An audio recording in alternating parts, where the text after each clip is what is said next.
Hey, what's up everybody? Anthony Sevens back again for yet another product review. Long overdue. Today we're going to be talking about Arcade1Up's Mortal Kombat 30th Anniversary Legacy Edition cabinet. We're going to give you just a quick run through of what's cool, what's not, what's new, whatever. So let's rock and roll.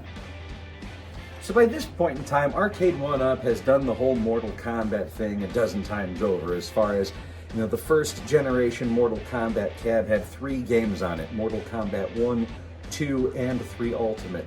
And then later on came the regular Legacy Edition, which had Mortal Kombat 1, 2, and 3 Ultimate, plus a handful of Midway games.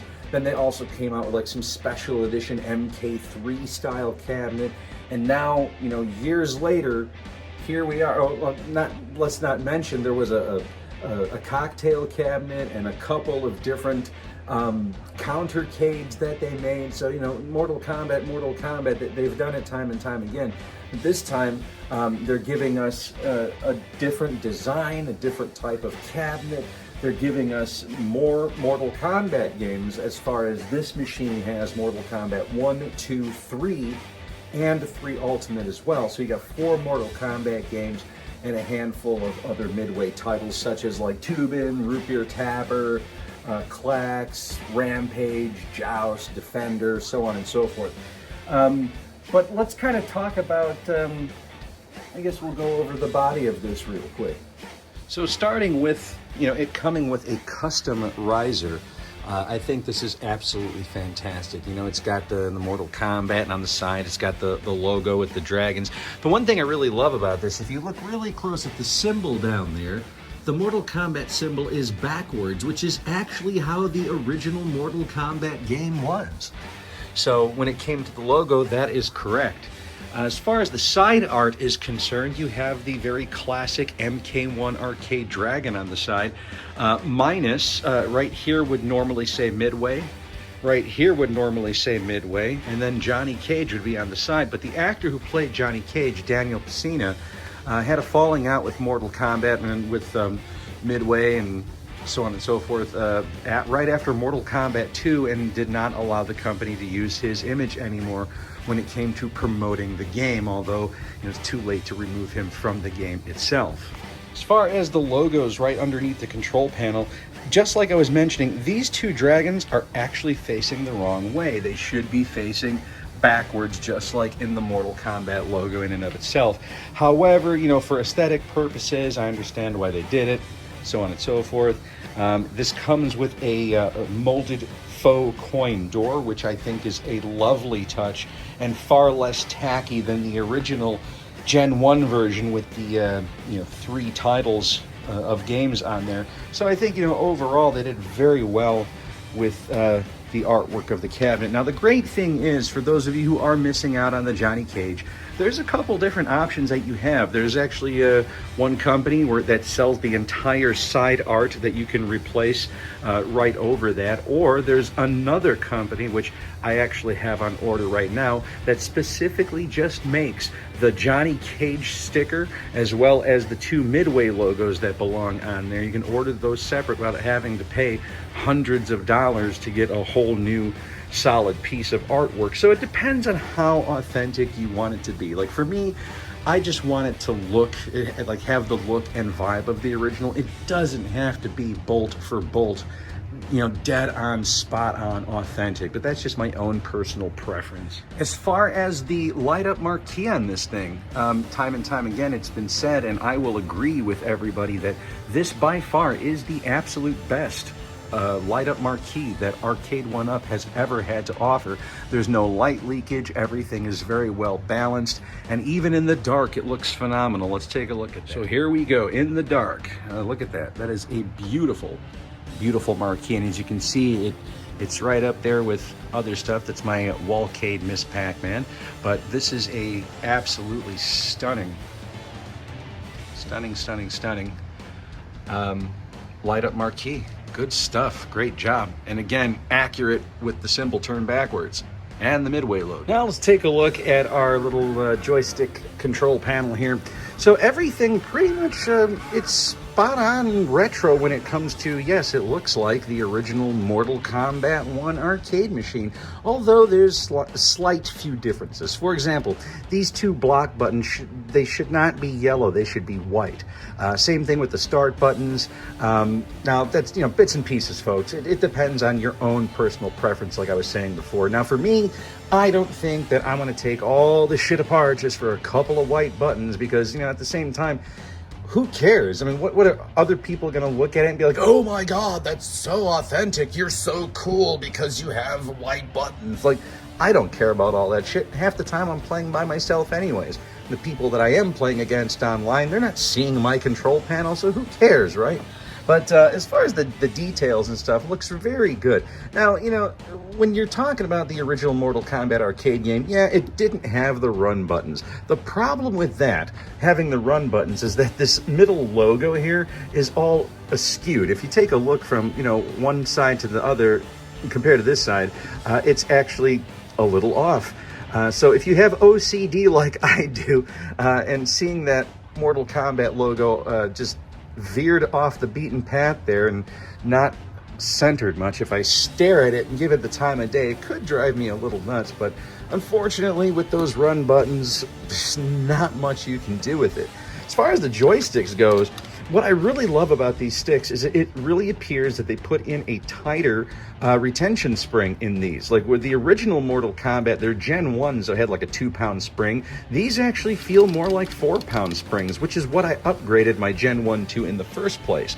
Another great thing is inside, the original came with a square gate, so you could only move 4 corners, but this one properly has an octagonal gate in there for smoother gameplay. So it's like a circular pattern that's great for fighting games as opposed to the square gate.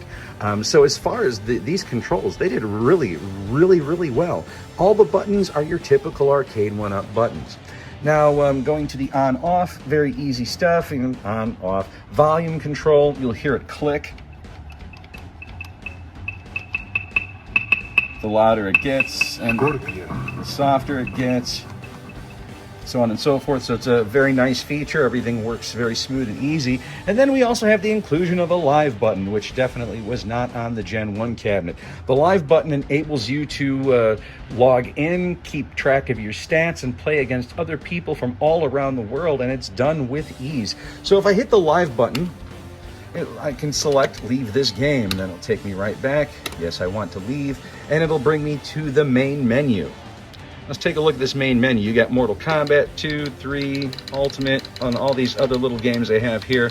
So let's go up to MK1. Now, if I hit to the left, you'll see it's highlighted that little gear. That gear is actually settings. I can set the difficulty, the demo sounds, for when it's running in a track mode. I can add scan lines if I want a little bit more of that arcade authenticity, although the scan lines aren't 100% like, wow, oh my God, amazing. It does make a difference in the Mortal Kombat games. For all the other games, not so hot. But anyway, so I'm going to hide this menu. Now, another great feature for those of you who care about the online stats, you have this high score. So no matter what game I highlight, it's going to give me my own personal stats and who's online and who's in first, so on and so forth, so that I can see everything. So if I go to Mortal Kombat 1 and I look down here, I'm in 51st place, online record. I'm at 189th place. I have 15 wins and 19 losses. So, I'm not the best. I never claimed to be a pro or anything. I'm just a die-hard fan of these games, and I love playing them. But what it is, if you see available games, that's where you will see if people are online or not. So right now at like 2 o'clock in the morning, nobody is online playing Mortal Kombat 1. Let's see, Mortal Kombat 2. Oh, here, perfect. Available games. So this guy, Kevin of Combat, free spots 1, he just joined online 1 minute ago. If I wanted to, I can go and challenge him by just pushing off to the side and going down to select his thing, and then I would hit the button and it would send a request to him saying like, hey, so on and so forth, dude wants to play with you, do you accept or decline his request? Sometimes people decline because they're busy playing their own game. But anyway, so go back up to MK1, you just hit enter, gives you your little guide here, hit enter again, and then immediately, without any kind of delay, it takes you right to the game. Now, just like, with all online things, sometimes you're going to be playing against people that have very weak connections. So you can expect sometimes a little bit of a delay or farting sounds that come out of the machine.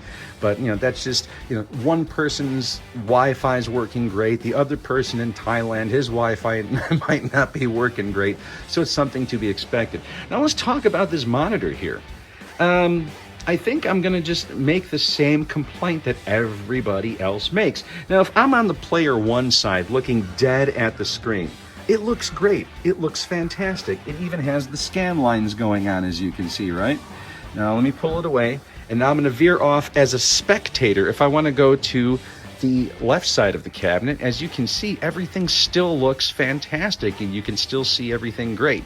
But now, let's move over to player two. So this is player two. You can see up here in the corner, it's starting to get a little bit of washout. Now, if I go off to the side here, holy fucking washout. Let's see if I can get to another screen here. Oh, here we go. So you can see big difference from full on to being washed out. As a spectator over here, it's not the greatest view in the world. So again, one side looks great, other side, lots of hate. And from what I'm understanding, it's due to the fact of that inside here, there's a light source that shoots light across the screen from one side to the next. So one side is going to be more lively and vibrant than the other side that, when you're looking at, depending on what side you are. But unfortunately, when it comes to the shitty monitor, I had contacted Arcade1Up and they're sitting there saying, well, I promise you that, when it comes to first player, second player, you're going to get like this amazing picture. And I'm like, well, I promise you, if you're on the second player side, you're going to have shit that's going to be annoying and possibly disrupt your gameplay. And I mean, again, if you are a spectator off to the side here and you're trying to watch, I mean, again, holy crap. So unfortunately, there's nothing that Arcade1Up is willing to do, and they claim that they have nothing to be able to replace this monitor with. However, I have seen people replace this monitor with a Gen 1 monitor where all the light is in fact balanced, and other people have even gone the distance and purchased even more expensive monitors to put. The good fortune is, when it comes to the entirety of this cabinet, I would have to say that the monitor is probably the only thing that I would consider to be, to rush out to purchase, like the one thing that I would desperately want to replace on this. However, be it that I do play by myself 98% of the time, I'm fine just, being player one and looking at it. But I guess, it's when I look at it from across the damn room and I'm like, oh yeah, Mortal Kombat, beautiful cabinet, shitty fucking picture. And until I get, in front of it, and then it's like, oh, there it is. Another thing I wanted to bring to mention too about this cabinet, if you see this extra piece of wood right here, that's actually another additional riser. So as far as the cabinet size itself, it stands a few inches taller than the original Gen 1 cabinets, which I can say personally I greatly appreciate.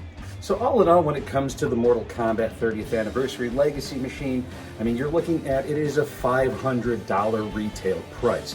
I managed to pick it up on a holiday sale for $365, so I say if you can find it on the sale price, absolutely worth every dime. But just know that essentially you might be replacing some buttons and have a desperate need to replace the monitor inside, and it may cost you $1 or $2. So again, all about personal preference.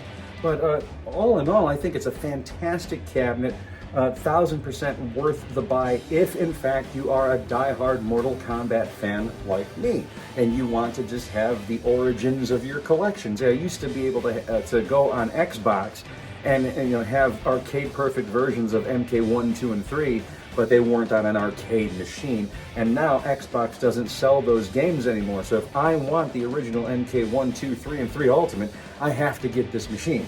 So again, finding it on a super sale, absolutely worth it. But yeah, I mean, let me know your thoughts, let me know what you think, and until we meet again, take care of yourself, take care of each other.